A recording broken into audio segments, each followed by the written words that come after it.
From your point of view, do you think there are any issues? I mean, I think you'd probably think it's quite a good thing. You're teaching a dog a trick, dancing, it's in quality time with their owners, isn't it? I think it's like anything. I have, for want of not being ostracised by the whole of the training community, I have the same problem with agility as well. That in small doses, and as long as the dog really enjoys it, it's fine. But I think doggy dancing and agility and all of those sorts of competitive sports, the problem with them very quickly becomes that the owners become a little bit obsessive about it, and they forget that this is for the dog, not for them. Yeah. And I think doggy But is dancing, it for the dog, not them? I mean, isn't it not fair that something could be for the owner and the dog? Oh, absolutely. And the dog, you know, actually it's more, it's the owner does it for their own reason, the dog enjoys it, but it's not primarily for the dog. Yeah, absolutely, and I think that those sorts of activities are ideal to bring both owner and dog together. I just worry that sometimes it's a little bit forced upon the dog, and they push. Some like pushy parents saying you will go to violin lessons, Agatha. Exactly, and of course they don't identify that themselves. They think they're being, you know, good for the child. But if you ask a child and gave them the choice, deep down they'd go, no, actually, I'd rather not do it as much, you know.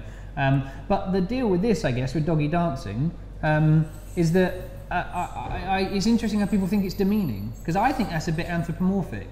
I think that's instilling human emotions and ideals onto the dog. Because the dog doesn't really have any concept of, I look silly on my back leg. They think, oh, my owner likes me doing this and I get treats. Absolutely, yeah. And it's good physical exercise. So we don't think it's demeaning. I mean, in terms of the potential damage to the back legs, I mean, it's not something I think there's any research into. I mean, I think one could say with a fair degree of confidence, if a dog spends a lot of time on two legs, its chances are it's going to put more strain on them. Especially, it's not designed to be in an upright position on their back legs. But they don't spend a lot of time there. Like any exercise, they build up to it with lots of practice and so on. So I think a dog with healthy hips is going to be absolutely fine. Probably a dog with a degree of hip dysplasia is going to potentially suffer and is going to be in pain because of it and shouldn't do it. But I think for a healthy dog, something that they practice a lot for. I mean, it's, you know, like all these things, humans can do some quite amazing gymnastic feats, which would be very bad for me and you to do. Yeah. But if you've practiced a lot, speak for yourself. Yeah.